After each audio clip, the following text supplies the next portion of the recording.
क्या राम भक्त पाखंडी है क्या? क्या राम की पूजा करने वाले पाखंडी है क्या? नमस्ते। जब सैया ही कोतवाल हैं तो चुनाव आयोग को डर काहे का?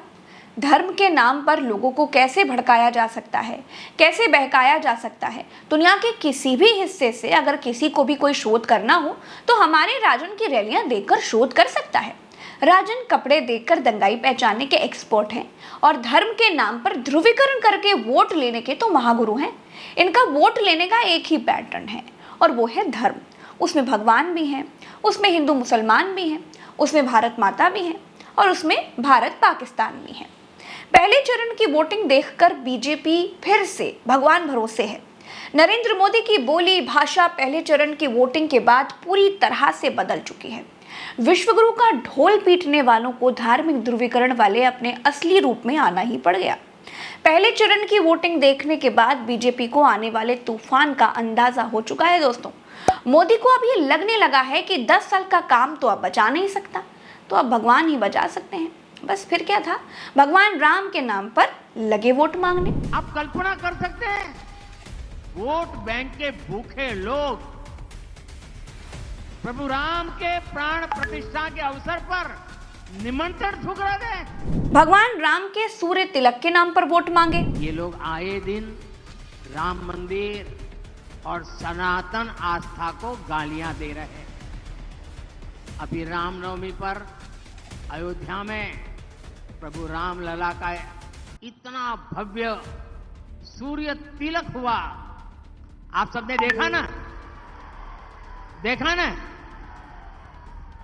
आज जब पूरा देश राममय है तो समाजवादी पार्टी वाले जो राम की भक्ति करते हैं, समाजवादी पार्टी के लोग वोट बैंक की खातिर पब्लिकली कहते हैं कि ये सब तो पाखंडी है। फिर भगवान श्री कृष्ण के नाम पर वोट मांगे। मैं द्वारिका गया, सारे जो आर्कियोलॉजी वालों ने उन्होंने खोज के निकाला है कि समंदर के नीचे मूल द्वारिका है। और वहां मैं गया, समुद्र में बहुत गहरा चला गया, जहां श्री कृष्ण जी की पुरानी द्वारका नगरी की, वहां मैं पहुंचा और बड़ी श्रद्धा के साथ, बड़ी आस्था के साथ मैंने पूजा की। और मैं अपने साथ भगवान श्री कृष्ण को पसंद है जो मोर पंख, वो भी ले गया, वहां मैंने रखा। भगवान का कोटा पूरा हुआ तो भारत माता के नाम पर वोट मांगने लगे। कांग्रेस के प्रत्याशी है, उन्हें तो भारत माता की जय बोलने तक में आपत्ति थी। जिसको भारत माता की जय मंजूर नहीं, वो भारत की संसद में शोभा देता है क्या? भारत माता से हटे तो यदुवंशी के नाम पर वोट मांगे। बिहार में जो लोग कहते हैं ना हम यदुवंशी हैं, उत्तर प्रदेश में जो नेता यदुवंशी का मलाई खाने के लिए निकलते हैं, मैं उनको पूछना चाहता हूं, अगर आप सच्चे यदुवंशी है तो भगवान द्वारिका की पूजा करने वाले का अपमान करने वाली पार्टी के साथ कैसे बैठ सकते हो? कैसे उनके साथ समझौता कर सकते हो? अब आप ये समझ लीजिए कि 10 साल में क्या किया, ये बताने की जगह मोदी हर मंच से ये तकरीर नुमा भाषण दे रहे थे। कैराना के पलायन का मामला प्रधानमंत्री लेकर आ गए। अब आप कल्पना नहीं कर सकते दोस्तों कि कैराना में पलायन हिंदू मुसलमान की वजह से नहीं हुआ, बल्कि कैराना में रोजगार नहीं था, इसीलिए लोग शहर चले गए। ये सरकारी जांच एजेंसियों ने जांच करके प्रूव कर दिया।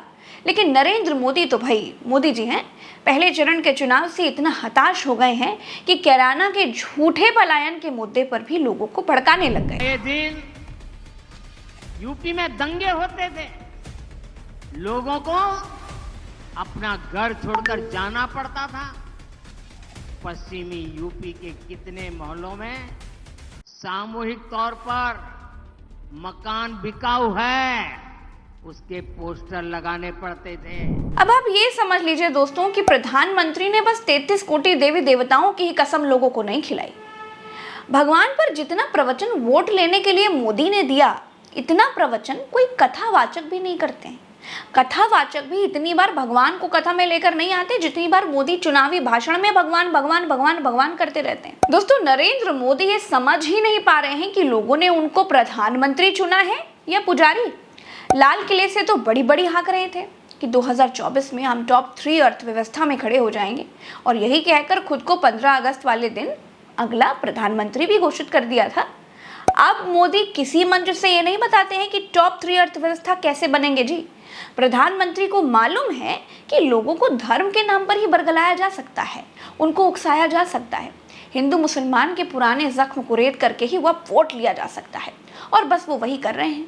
मोदी प्रधानमंत्री हैं, लेकिन इनकी नज़र मछली खाने पर और मटन खाने पर है। आप पूछ सकते हैं भाई कि कैसे प्रधानमंत्री हैं ये। खैर, तो दोस्तों, पहले चरण की खबरें ये हैं कि मुस्लिम इलाकों में हो रही वोटिंग बेहद धीमी देखी गई। ज़्यादातर उन जगहों पर जहां इंडिया के लिए लोग ठोक ठोक कर वोटिंग कर रहे थे, वहां से ईवीएम खराब होने की सूचनाएं आने लगी। मुजफ्फरनगर में इंडिया के प्रत्याशी हरेंद्र मलिक ने खुद ही फर्जी वोटिंग करने वाले को पकड़कर पुलिस के हवाले किया।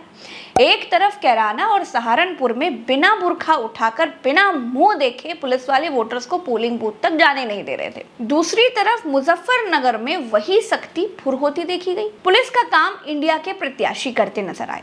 कैराना, बिजनौर, पीलीभीत में बीजेपी के कट्टर वोटरों ने मतदान का बहिष्कार ही कर दिया। उनका कहना था कि बीजेपी ने उनके साथ 10 साल में धोखा किया, इसलिए वो वोट करने ही नहीं जाएंगे। राजपूत समाज ने खुलकर बीजेपी के खिलाफ वोटिंग की, मुखर होकर डंके की चोट पर बीजेपी का बहिष्कार किया।